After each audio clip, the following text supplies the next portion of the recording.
నేర్పించుకుంటున్నాము? మన బిడ్డలకి ఏం నేర్పించుకుంటున్నాము? యేసయ్య దేవుడు ఏం చెప్తున్నాడు సామెతల గ్రంథంలో? బాలుడు నడవవలసిన త్రోవను వానికి నేర్పము, అప్పుడు వాడు పెద్దవాడైనప్పుడు దాని నుండి తొలగిపోడని వాక్యం చెప్తుంది. ఈ బిడ్డ చిన్న బిడ్డ పెద్ద బిడ్డ మనకు తెలియదు, జ్ఞానం పెద్ద బిడ్డ మనకు తెలియదు. కానీ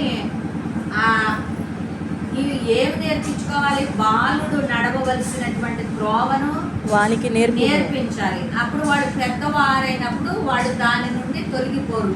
ఒకవేళ ఈ బిడ్డకి తెలియని తనమైతే, అదేంటమ్మా మనిషిని తలను తీసుకురమ్మంటున్నావు, మనిషి తల తీసేస్తే మనిషి బ్రతకరు కదా, మనిషి చచ్చిపోతారు కదా అనే జ్ఞానము ఎవరికి ఉండాలి? తెలియని వాళ్ళకైనా ఉండాలి.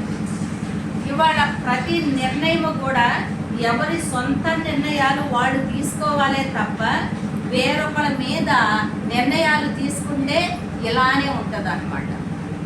నిర్ణయము ఆ యొక్క హేరోదియ అనేటువంటి దాని మీద ఆధారపడి ఉండడం వల్ల ఎంతమంది పాపం కట్టుకున్నారు. బిడ్డ పాపం కట్టుకుంది, బిడ్డ ద్వారా రాజు పాపం కట్టుకున్నాడు, రాజు ద్వారా సేవకులు చెరసాల్లోకి వెళ్ళి ఖండించేశారు కదా శిరస్సుని, వాళ్ళు పాపం కట్టుకున్నారు. ఒక్క మనిషి కోరిక, దురాత్మతో ఉండినటువంటి కోరిక, దుష్ట కోరిక, దుష్ట వాంఛ మంచి నడవడికను చెరుపుతుందని వాక్యం చెప్తుంది. దుష్ట వాంఛ, ఈమె దుష్ట కోరిక ఇంతమంది నాశనానికి కారణమయ్యింది. మరి ఎవరు కూడా వాళ్ళు ఉద్యోగాల్లో ఉన్నారు కాబట్టి ఎవరికి వాళ్ళే స్వాధీనంలో వాళ్ళ యొక్క ధర్మం అనేది వాళ్ళ స్వాధీనంలో లేదు, పై అధికారుల స్వాధీనంలోనే ఉన్నాయి. కానీ అందుకనే దేవుని వాక్యం చెప్తుంది మత్తయి సువార్త 5వ అధ్యాయంలో, నీతి నిమిత్తము ఆకలి కొనిన వారు ధన్యులు, వాళ్ళు సంతృప్తి పరచబడుదురు.